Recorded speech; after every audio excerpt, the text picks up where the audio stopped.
Suatu sebab yang kita sendiri tidak mengerti.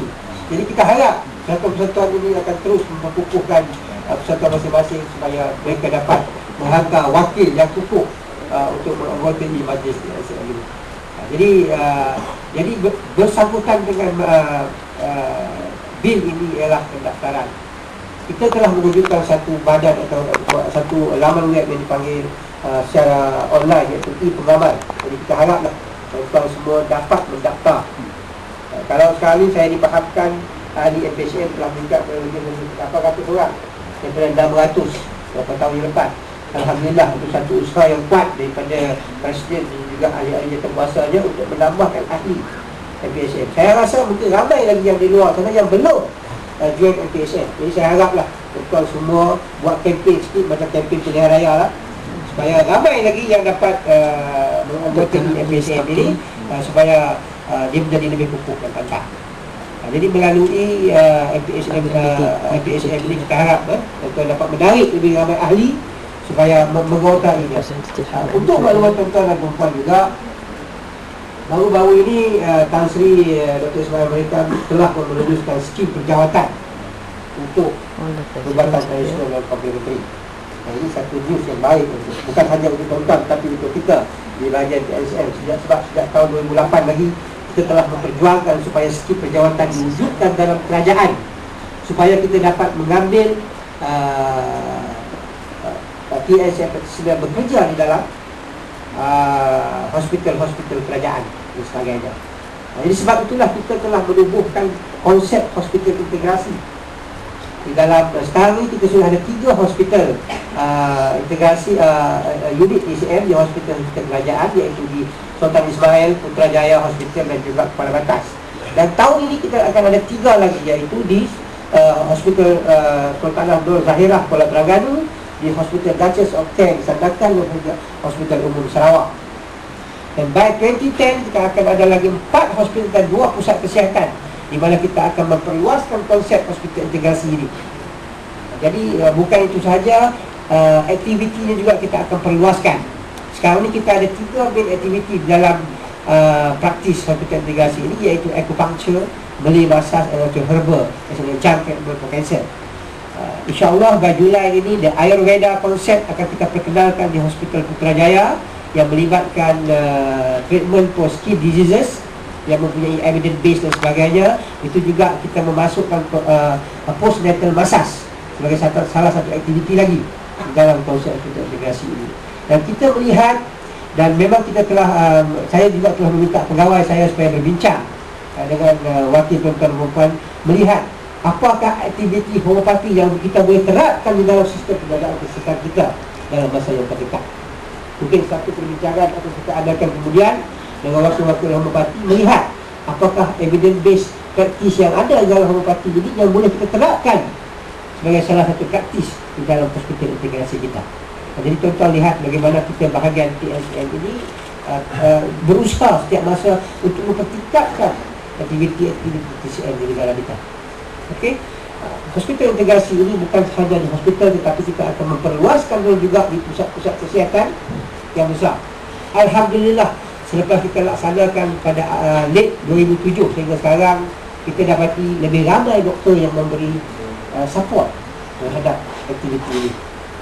Sekarang ini saya mendapat permintaan umpamanya daripada hospital daripada negeri Perlis, negeri Kedah, Kelantan, negeri Sembilan dan Melaka untuk melaksanakan konsep hospital integrasi di hospital masing-masing. Jadi oleh kerana kita memang limit dari segi bajet dan sebagainya, kita membuat dia dari segi berperingkat-peringkat. Jadi Alhamdulillah, seperti saya katakan tadi, by 2010 kita akan ada 10 hospital dan juga 2 pusat kesihatan yang akan mempunyai aktiviti TNCM di dalam hospital itu sendiri. Di samping itu kita juga membuat kajian-kajian supaya apa yang kita laksanakan ini dapat menghasilkan satu keputusan yang baik yang boleh kita harap diterima oleh doktor-doktor moden yang ada di hospital-hospital berkaitan. Jadi untuk maklumat dari Datuk, tuan-tuan dan puan, bukanlah mudah untuk kita melaksanakan konsep hospital integrasi ini. Ramai doktor-doktor perubatan tidak faham konsepnya. Jadi kita pada awal pelaksanaannya memang kita menerima banyak resisten, tetapi Alhamdulillah dengan kita punya persistent, hard work dan dedication, dan kita memberikan penerangan tentang evidence based concept dan sebagainya, lama kelamaan ramai yang dapat menerima. Mungkin di sini pun ada pegawai perubatan yang mempraktiskan homopati, ya. Jadi saya rasa mungkin bukan semua pegawai perubatan menolak sebis ini. Ada juga kumpulan-kumpulan yang boleh menerima sebis ini sebagai complementary to the existing allocated system yang wujud di negara kita. Okay.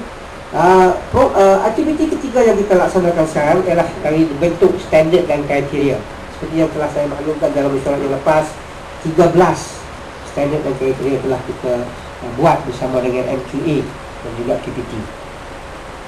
Kita harap 13 standard dan kriteria ini dapat diterjemahkan dalam bentuk kurikulum yang lebih detail, dan seterusnya ada APTA-APTS yang dapat memulakan pengajian ini, kalaupun tidak pada tahun ini, insya-Allah pada tahun hadapan.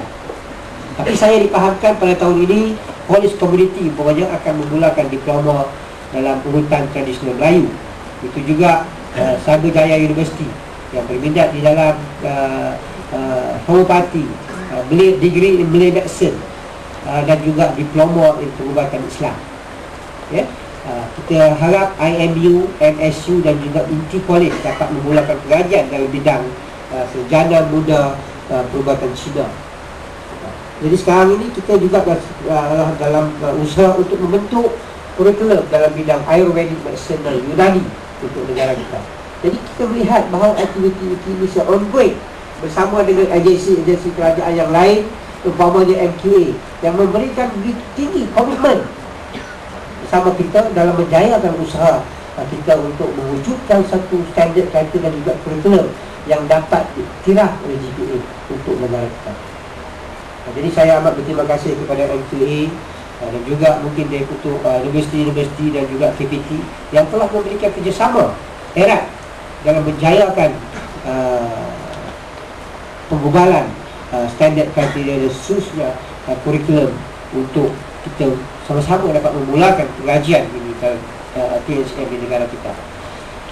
Aktiviti terakhir yang sedang kita usahakan sekarang ialah tentang promosi TNCM itu sendiri, supaya kita dapat menghasilkan satu health tourism dalam bidang TNCM itu sendiri.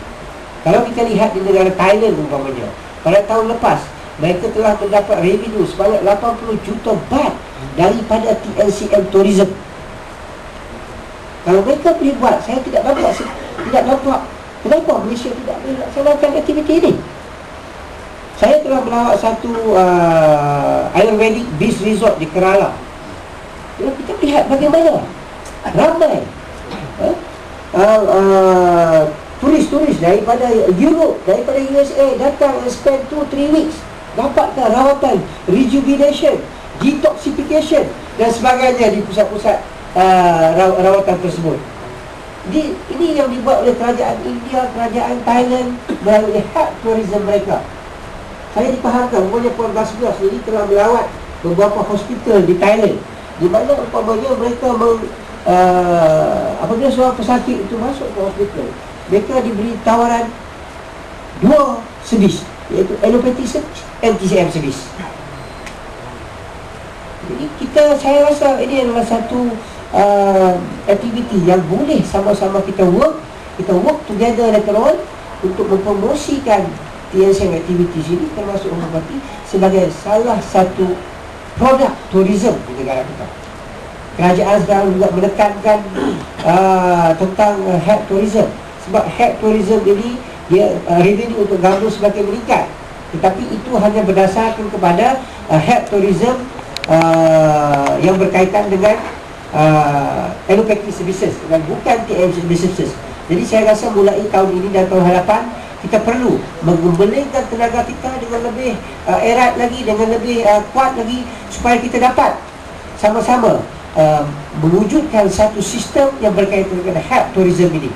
Kita dapat sama-sama mempromosikan health tourism ini. Jadi untuk merealisasikan perkara ini, saya rasa yang penting ialah akta itu sendiri. Kita perlu ada akta, kita perlu ada pendaftaran, kita perlu ada education. Kita perlu pastikan setiap pengamal-pengamal homeopati yang praktis homeopati adalah orang-orang yang mempunyai qualification